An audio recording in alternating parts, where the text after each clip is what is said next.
नमस्कार, आप देख रहे हैं थर्ड आई न्यूज़ की विशेष पेशकश पी फॉर पॉलिटिक्स। मैं हूं माधुरी कटरे ब्रह्म। आज के एपिसोड में हमारे मेहमान हैं इंजीनियर प्रशांत मेश्राम, जो कटंगी विधानसभा क्षेत्र में विधानसभा चुनाव के प्रबल दावेदार माने जा रहे हैं। आइए करते हैं इनसे चर्चा आगामी विधानसभा चुनाव को लेकर इनके एजेंडे के विषय में। सबसे पहले तो प्रशांत जी, आपका बहुत स्वागत। बहुत बहुत धन्यवाद आपका। और बातचीत की शुरुआत हम करेंगे आपके राजनीति में प्रवेश को लेकर। तो क्या कुछ पृष्ठभूमि रही, राजनीति में किस तरह आना हुआ?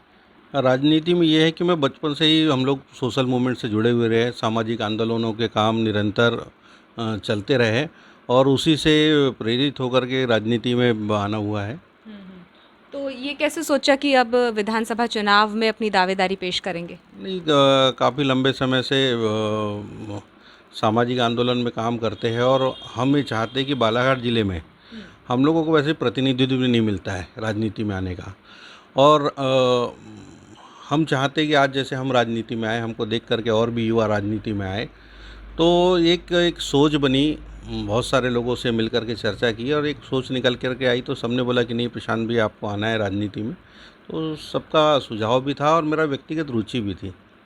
पारिवारिक पृष्ठभूमि कैसी रही? पहले भी कोई राजनीति में रहा है और एजुकेशन कैसा रहा आपका? नहीं, पारिवारिक पृष्ठभूमि तो राजनीतिक नहीं है हमारी। पापा सर्विस में थे, भूतपूर्व सैनिक है और मैंने डिप्लोमा इलेक्ट्रिकल इंजीनियरिंग किया है। साथ साथ मैं अपना बिजनेस भी करता हूँ और 10-15 सालों से मैं सोशल मूवमेंट पे निरंतर हम लोग काम कर रहे हैं, चाहे बच्चों का एजुकेशन का हो, हेल्थ का हो या रोज़गार के माध्यम से भी बच्चों को कैसे मोल्ड करना है। तो ये निरंतर रूटीन के कार्यक्रम में चलते ही रहता है। कटंगी विधानसभा क्षेत्र के आप प्रबल दावेदार माने जा रहे हैं, तो क्या कुछ देखा आपने गुजरे दिनों में कटंगी विधानसभा क्षेत्र में? क्या विकास की संभावनाएं नज़र आती हैं जहां पर पिछली सरकारें फेल रही और आपके एजेंडे में वो शामिल हो विकास कार्य? नहीं, हमारे यहाँ तो कटंगी विधानसभा को देखा जाए तो ऐसा लगता ही नहीं कि बालाघाट की अन्य विधानसभा से कंपैरिजन करो तो ऐसा लगता है कि कटंगी विधानसभा काफ़ी पिछड़ी हुई है। क्योंकि यहाँ डेवलपमेंट के नाम पे कुछ भी नहीं हुआ है, क्योंकि लेकिन यहाँ बहुत मिनरल्स है, मैग्नीज है, माइनिंग है, कोई इंडस्ट्री सेक्टर नहीं आ पाई है। तो कटंगी इन फ्यूचर में इंडस्ट्री आए, हम ऐसा होप करते हैं और राजनीति में आने सफल होंगे तो बिल्कुल उस दिशा में काम करेंगे। और हमारे यहाँ रोज़गार की बहुत समस्या है। हमारा हर दूसरा तीसरा भाई नागपुर हैदराबाद कमाने जाता है, वो ग्रामीण अंचल का।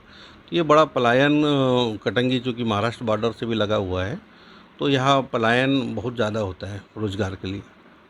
भाजपा बनाम कांग्रेस को अगर हम देखें तो किसकी विचारधारा आपको ज़्यादा प्रभावित करती है? और यदि इन दोनों ही पार्टियों में से कोई पार्टी आपको चुनती है तो आप किस पार्टी को चुनेंगे? नहीं, हमारी सिर्फ कांग्रेस को विचारधारा बिलोंग करती है, बसपा को बीजेपी को तो करती ही नहीं है। हम कांग्रेस आइडियोलॉजी पे ही काम करते हैं, क्योंकि भाजपा पिछले 18-20 सालों से मध्य प्रदेश में है और उन्होंने 18-20 साल बाद उनको आज बहनों की याद आ रही है।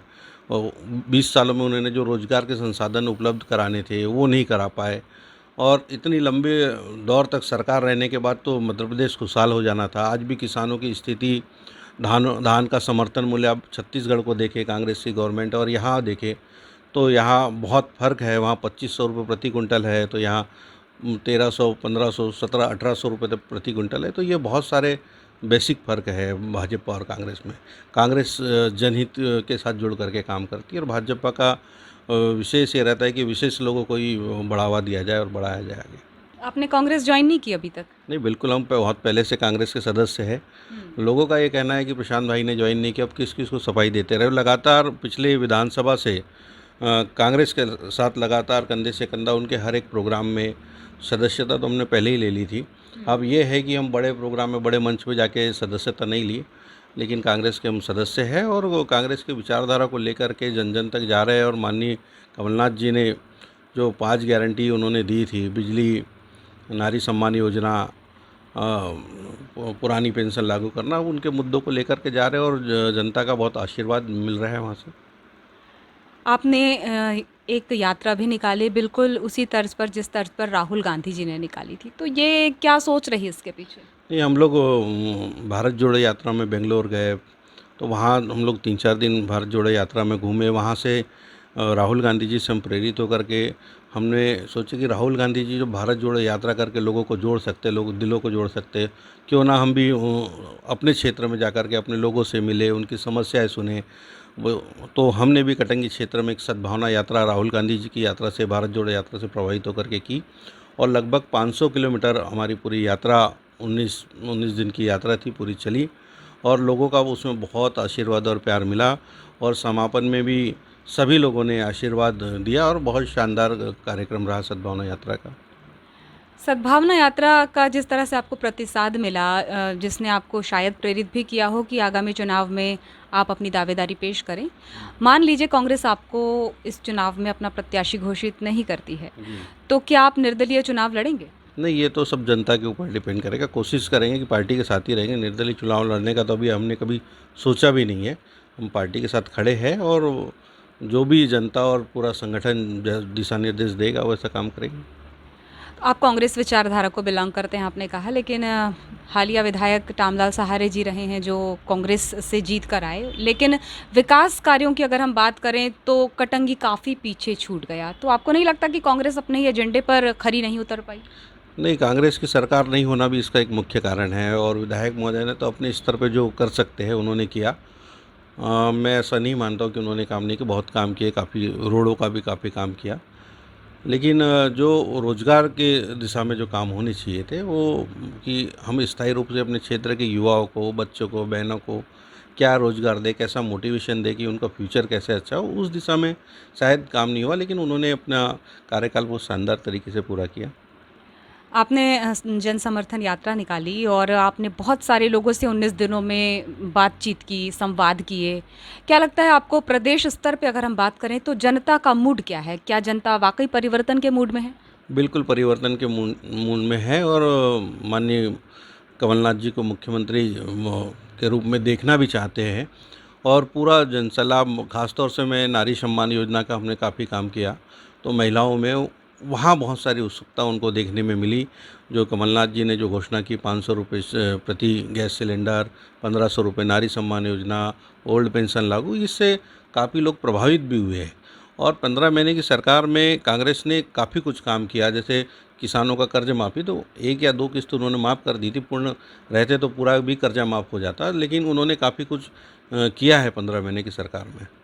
लेकिन जिस तरह से 15 महीनों की सरकार में कांग्रेस सरकार गिरा दी गई, मान लीजिए वापस कांग्रेस की सरकार को समर्थन मिलता है, तो आपको नहीं लगता भविष्य में फिर भाजपा इस तरह का कुछ करेगी और फिर कांग्रेस 12, 15, 13, 14 महीनों में ढह जाएगी?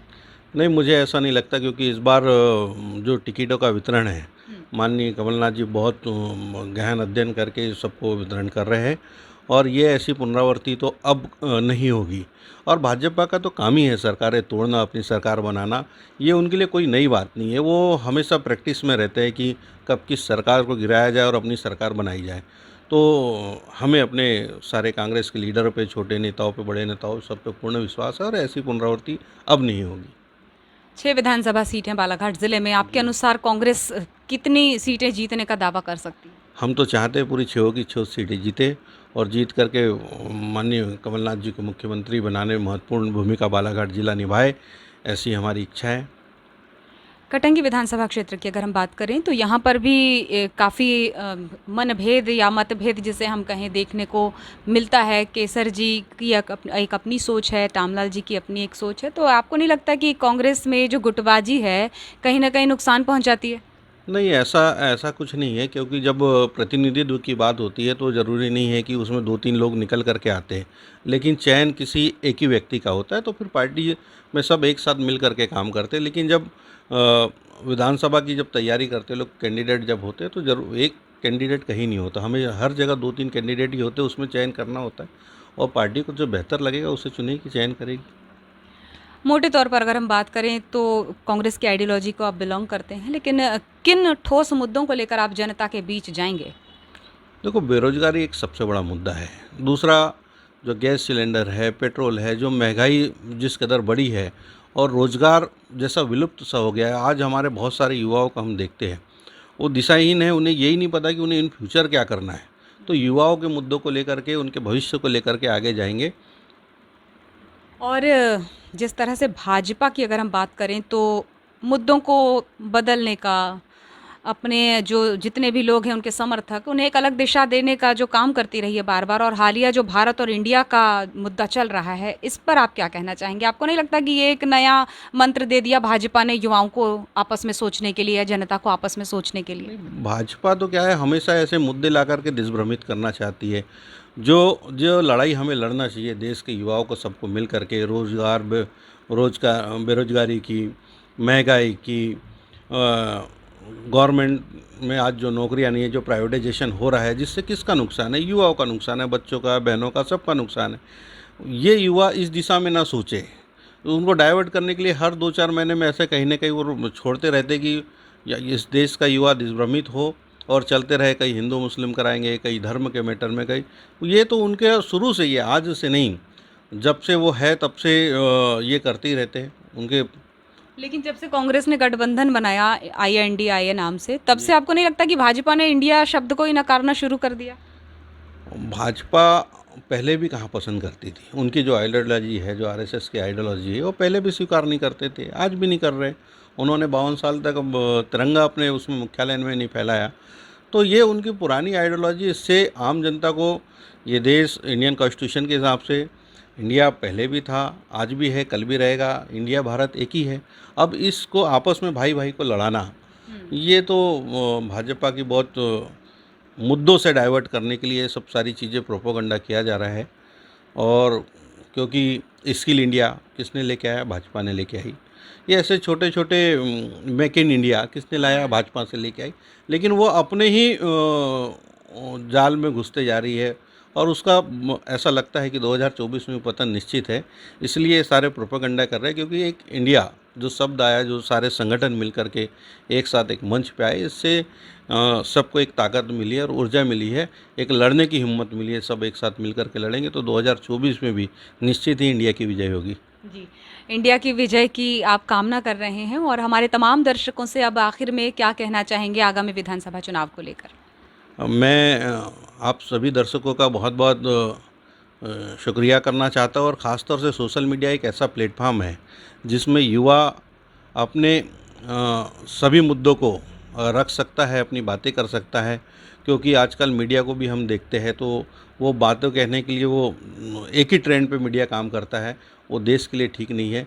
एक निष्पक्ष पत्रकारिता हो, और उसमें वास्तव में जो मुद्दे हैं अपने क्षेत्र के, अपने गांव के, अपने देश के, वो मुद्दे उठे और एक नए आयाम तक लेकर के जाए। और युवाओं से मैं कहना चाहता हूँ कि